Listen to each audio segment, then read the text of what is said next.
Buenos días compañeros, buenos días doctora, mi nombre es Fátima Palma, pertenezco al grupo número 1 de la clase de fisiopatología y les voy a hablar acerca de la fisiología genital masculino y femenino. El aparato reproductor es un conjunto de órganos cuya función principal y primordial es la reproducción.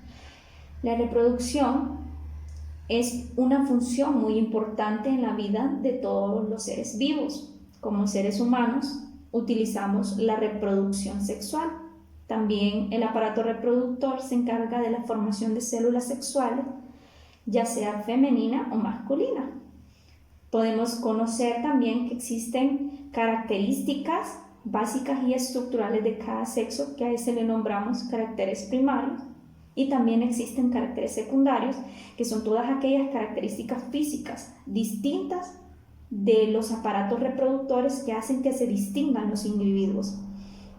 El aparato reproductor alcanza su madurez en la pubertad, que en la pubertad sabemos que es donde existen aquellos cambios físicos, hormonales o distintos en las personas, como por ejemplo en la mujer alcanza lo que es la menstruación y en el caso de los hombres podríamos decir cambia su tono de voz. Existen diferentes características las cuales son de total importancia. También podemos decir que durante la pubertad es el momento donde el ser humano alcanza lo que es la capacidad. Doctora Johanna, mi nombre es Isabel Andara, soy parte del grupo 1 de la clase de Fisiopatología 1. El día de hoy les voy a hablar respecto a lo que son las hormonas sexuales masculinas. Estas se denominan lo que son andrógenos, así se les llama también. Con respecto a estas, la principal de ellas es la testosterona, la cual pues se produce principalmente en lo que son los testículos y depende de lo que sería de esta la regulación, ¿verdad? Se controla en lo que es el hipotálamo y la hipófisis, que son esas partes del cerebro que se encargan de la estimulación, lo que sería también la producción de ellas, y también se encarga bastante de lo que es controlar la cantidad que se secreta de estas hormonas. Con respecto a esto, pues tenemos que la testosterona empieza a jugar un papel muy fundamental en el varón al momento de la pubertad, ya que es ahí cuando el varón realmente empieza a desarrollar lo que son cambios, siempre y cuando pues estas hormonas estén funcionando de la manera correcta y se estén segregando de la misma. Por ejemplo, en el varón, cuando ya empieza a secretarse pues lo que sería la testosterona, ¿verdad? Empieza a producirse lo que es el cambio en la voz, empiezan a presentarse cambios como el crecimiento de vello púbico y corporal, se empieza a hacer lo que es la acumulación de masa muscular. Esa masa muscular es siempre y cuando el varón haga ejercicio, deporte o tenga una muy buena alimentación, se empieza a generar ese músculo, ¿verdad? Que es la masa muscular, y también empieza lo que es el crecimiento del pene. Una de las fases más importantes de todo este cambio es que el varón empieza también a desarrollar lo que es una espermatogénesis, que más que todo esto es el inicio, ¿verdad?, de la producción de espermatozoides. Es ahí cuando se prepara el varón realmente para empezar una vida sexual adulta. Claro que estamos hablando de la pubertad y se espera que él inicie después. Aunque la testosterona es la hormona principal de los andrógenos, ¿verdad? Y de lo que es las células sexuales masculinas, perdón, las hormonas sexuales masculinas, también se encuentran otros andrógenos. En este caso podemos encontrar lo que sería la androsterona y la androstenediona. Son otros andrógenos aparte de la testosterona, porque no solamente este existe.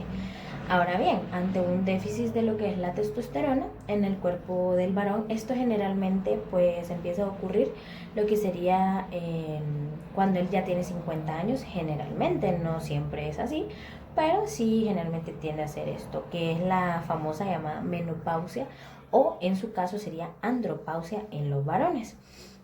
Cuando esto se produce, pues se empieza a presentar lo que sería una alopecia, que sabemos que es la pérdida de cabello. Se empieza a perder esa masa muscular, ¿verdad? Tiende a haber pérdida de masa muscular, y también empieza a ver lo que es la fatiga y el cansancio. Con respecto a las funciones, pues generalmente si estas van bien, no hay ningún problema, tienen que generarse la mayoría de estos cambios. Claro, sabemos que no todos los cuerpos son iguales y puede presentarse pues diferentes tipos de cambios, digamos si hay una secreción mayor de lo que es estas hormonas, pueden presentarse una alopecia temprana o un crecimiento bajo del pene, por ejemplo. Entonces todo depende del funcionamiento correcto que ésta se vaya dando, pero eso ya depende mucho de cada tipo de organismo, ¿verdad? Entonces esto es lo que yo les puedo compartir respecto a las... Y yo le voy a hablar acerca de las funciones del aparato reproductor masculino. La función reproductora masculina consiste en la excitación, la erección, el orgasmo y la eyaculación de semen. El pene entra en erección gracias a una compleja interacción de factores fisiológicos y psicológicos. Durante la excitación sexual, el pene se pone en erección y así se prepara para la penetración durante el coito. La erección es el resultado de una compleja interacción de estímulos neurológicos, vasculares, hormonales y psicológicos. Una erección es el endurecimiento del pene y esto sucede cuando el cuerpo cavernoso se llena de sangre, que es el que podemos ver en la imagen ahí, que son como unos puntitos rojos.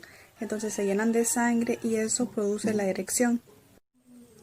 Una erección generalmente se da cuando se está excitado, pero en la pubertad también se puede dar de manera al azar, lo que se le denomina una erección espontánea. Eso quiere decir que no está excitado sexualmente.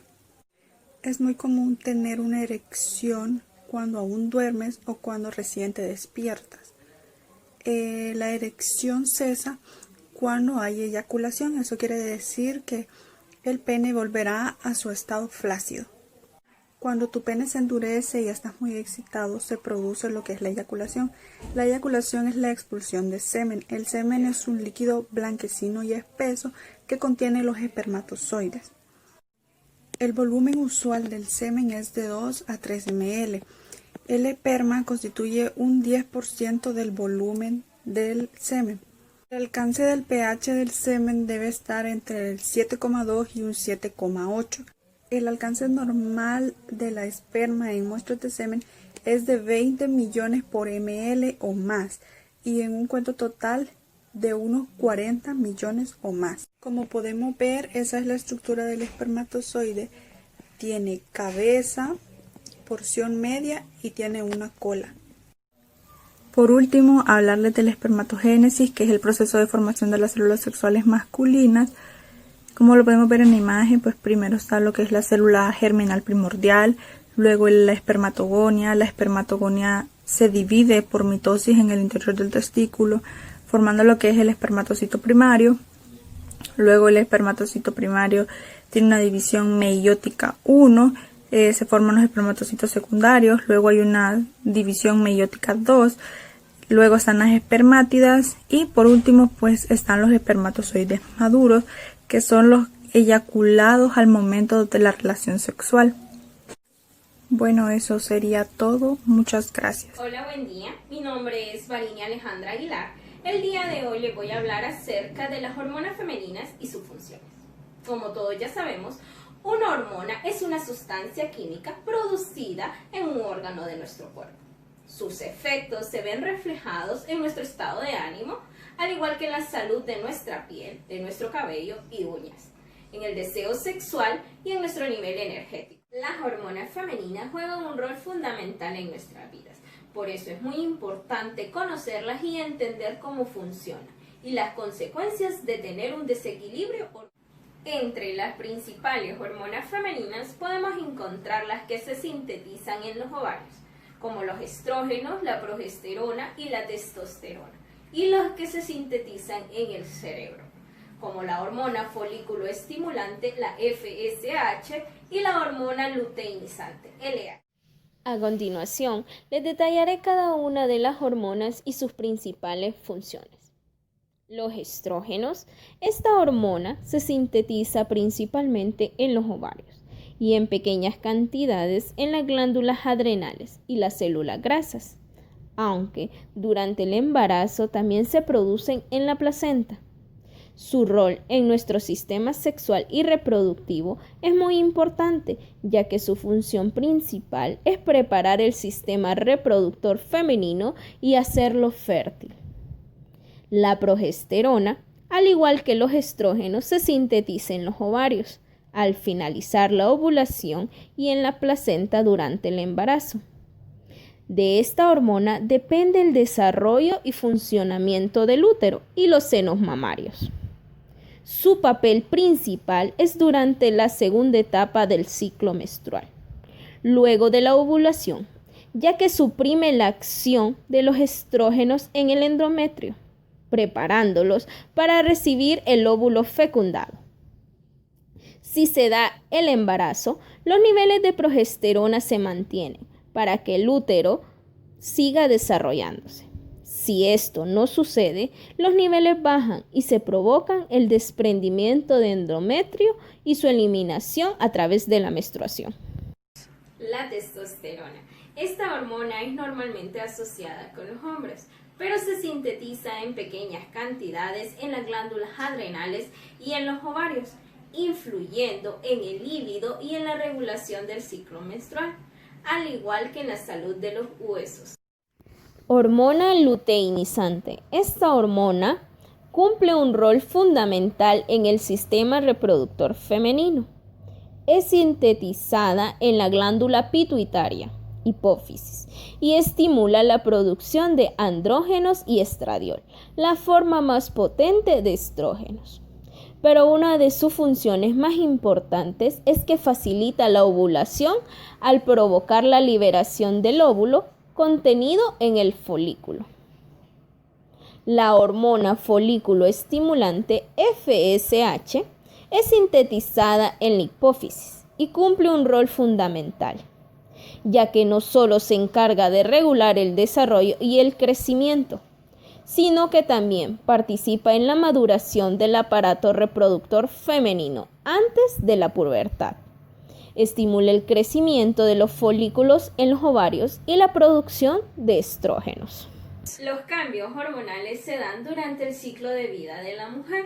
Consigo suelen traer diferentes síntomas según el organismo, la edad, los hábitos y el ambiente.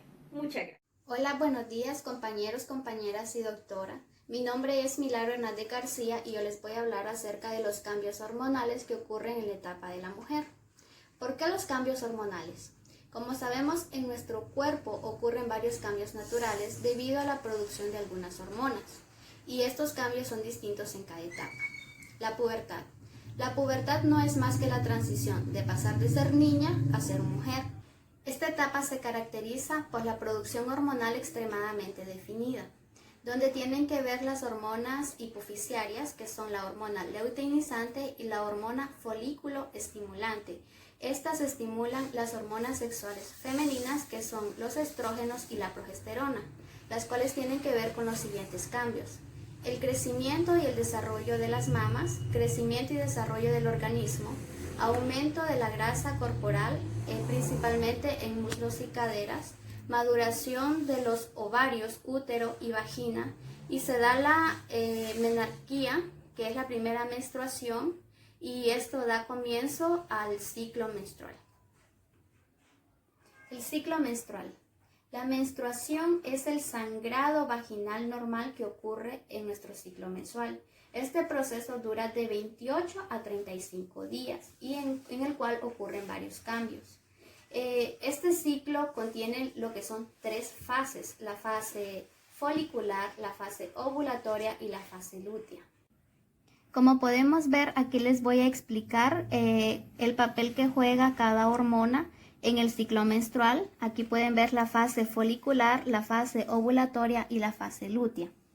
En la fase folicular comienza con el primer día de la menstruación, donde se aumenta la producción de la hormona folículo estimulante, como lo pueden ver aquí, cuya función es promover el crecimiento de los folículos en los ovarios y la maduración de los óvulos.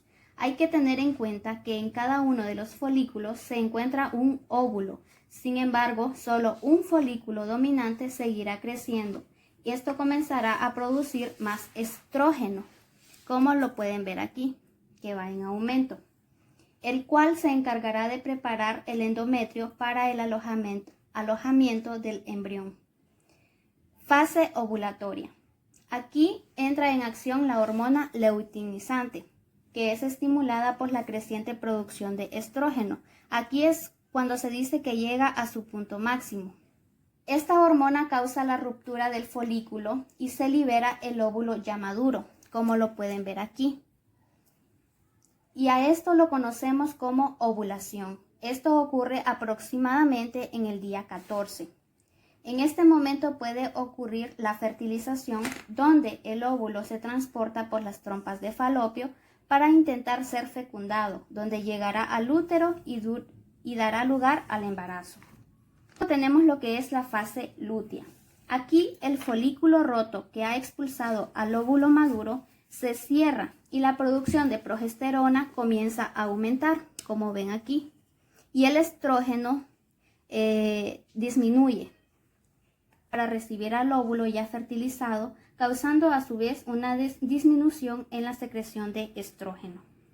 En caso de que exista embarazo, el óvulo liberado se adhiere a las paredes del útero y se comienza a producir la hormona gonadotropina coriónica, conocida como la hormona del embarazo. Debido a esto, la menstruación no ocurre. En caso de que no exista embarazo, el folículo se contrae dentro del ovario y se degenera, como lo pueden ver aquí. Los niveles de progesterona y estrógeno disminuyen, como lo están viendo aquí, donde se desprende el endometrio y su eliminación es a través de la menstruación, dando inicio a un nuevo ciclo menstrual. El embarazo.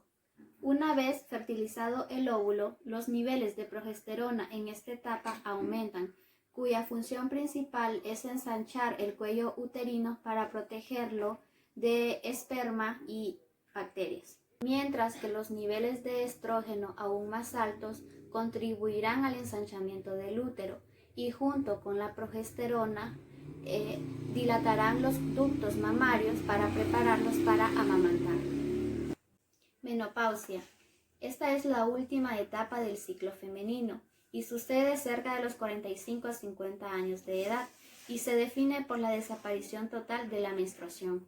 Los cambios de la menopausia comienzan con la perimenopausia, que es el proceso de paso desde la edad fértil a la edad no fértil, y aquí la producción hormonal disminuye. Buenos días, doctora y compañeros presentes. Mucho gusto, mi nombre es Gabriela Jiménez y yo les voy a continuar hablando sobre los órganos internos femeninos, que está compuesto por vagina, útero, trompas de falopio y ovarios. Para comenzar, vamos a hablar sobre la vagina, en donde dice que es una cavidad expandible que puede llegar a medir aproximadamente 10 centímetros y en su extremo inferior está una membrana denominada himen, que el himen es una membrana delgada que puede llegar a romperse en el acto sexual, actividad física, accidentes, entre otros factores. A cada lado de la apertura de la vagina encontramos glándulas, que son llamadas glándulas de Bartoli.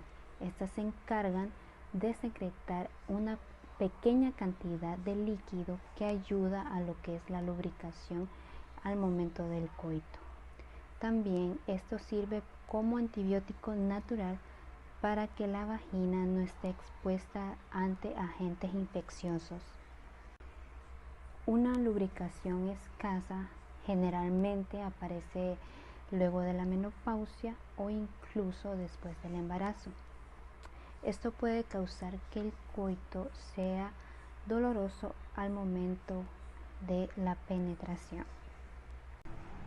Como segundo tenemos al útero, que es un órgano hueco constituido por músculo liso y está constituido por 3 capas: el endometrio, miometrio y el perimetrio.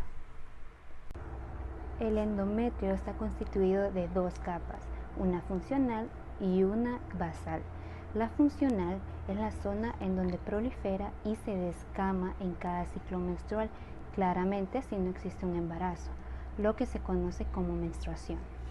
Y la capa basal básicamente esta cumple una función de regeneración endometrial después de cada ciclo menstrual. El miometrio únicamente está compuesto de músculo liso y el perimetrio representa una serosa. El útero lo podemos dividir en secciones. Tenemos el fondo uterino, cuerpo uterino y cuello uterino, o también denominado cervix. El endometrio es el que se prepara para recibir el óvulo fecundado, permitiendo su implantación. No ocurrir, como habíamos mencionado anteriormente, ocurre la descamación de la capa funcional del endometrio, permitiendo así la menstruación. Continuamos con las trompas de falopio y su función es transportar el óvulo maduro al útero. Miden aproximadamente 10 centímetros y se encuentran sostenidos por un ligamento que le permite extenderse. Contiene fimbrias, son filamentos que le permiten adherirse al ovario. Y por último están los ovarios, que son glándulas sexuales que rigen el ciclo menstrual y el ciclo ovárico. Es un órgano con múltiples tejidos, por lo que es muy propenso a que se desarrollen tumores. Y para finalizar, les mencionaré algunas funciones que cumple este sistema. Está el de producir gametos haploides, placer sexual, facilita la fecundación, en caso que este se dé también proporciona un lugar de implantación, y por último crea un entorno adecuado para el desarrollo embrionario y fetal. Muchas gracias. Muy buenas y un cordial saludo, compañeros y compañeras y doctora. Mi nombre es Celia Noris Reyes Morfe y soy del grupo número 1, y yo les voy a hablar un poco acerca de lo que son o de lo que es el sistema reproductor femenino externo. Y pues como está aquí enumerado, pues tenemos el monte de Venus primeramente, tenemos el clítoris, la uretra, la abertura de la vagina o la vagina, tenemos el perineo que está entre el ano y la vagina, tenemos el ano, el himen, los labios menores y los labios mayores, y pues estas tienen unas funciones, y pues una de las funciones es permitir la entrada de los espermatozoides, y la otra es proteger los órganos genitales internos de agentes infecciosos, y la otra es proporcionar placer sexual. Y tenemos acerca del monte de Venus, podemos decir que es una zona, una prominencia pues redondeada de tejido graso que está pues que cubre el hueso púbico o la sínfisis del pubis de vello, y pues siempre se mantiene recubierta de vello. Contiene glándulas secretoras de tipo sebáceas que libera unas sustancias llamadas feromonas, y esta sustancia participa en la atracción sexual. También podemos decir que los labios mayores son pliegues ¿verdad?, de tejido relativamente voluminoso y carnoso, que encierra y protege el resto de los órganos genitales, como los labios mayores, la vagina y la uretra. Entonces puede equipararse al escroto de los hombres, los labios mayores. Contiene glándulas sudoríparas y sebáceas, productoras ambas de secreciones lubricantes.